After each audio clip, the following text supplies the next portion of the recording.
അവസാനം ഇന്ത്യൻ ഫാൻസിന്റെ ആഗ്രഹം പോലെ തന്നെ ഭുവനേശ്വർ കുമാർ തിരിച്ചു വരുന്നു.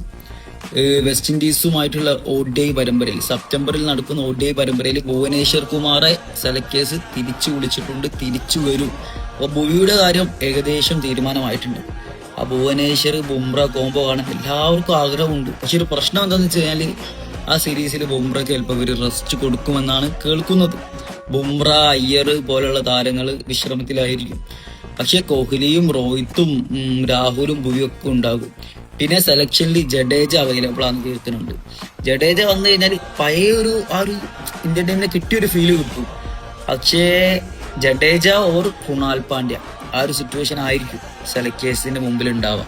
അപ്പൊ ജഡേജ തന്നെ വന്നാൽ കൃണാൽ പാണ്ഡ്യ വീണ്ടും അവിടെ തയ്യപ്പെടും എന്നതൊരു നെഗറ്റീവാണ് ഇന്ത്യക്ക്.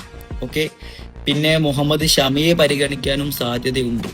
ഷമി കൂടി വന്നാലും ഭുവി, ഷമി, ആ പഴയ ആ ഒരു ഇന്ത്യന്റെ ഒരു ഇതുണ്ടല്ലോ, ആ ഒരു ലൈനപ്പ്, ആ ഒരു കോംബോ, ബൗളിംഗ് കോംബോ അത് കിട്ടും.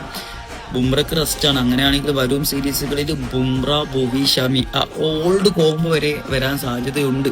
നമുക്ക് എല്ലാവർക്കും അറിയാം അടുത്ത വർഷം വേൾഡ് കപ്പാണ്. ഭുവിയെ തിരിച്ചു വിളിച്ചതിൽ എല്ലാവരും ഹാപ്പിയാണ്. ഭുവി IPL പെർഫോമൻസ് ഇവിടെയും കാഴ്ചവെച്ച് കഴിഞ്ഞാൽ ഭുവി ഉണ്ടാകും അടുത്ത വേൾഡ് കപ്പിൽ. ഭുവി കാണും, കാരണം ഭുവി ഡിസേർവ്ഡ് ആണ്. IPL അത് തെളിയിച്ചതുമാണ് താൻ എങ്ങും പോയിട്ടില്ല എന്ന്.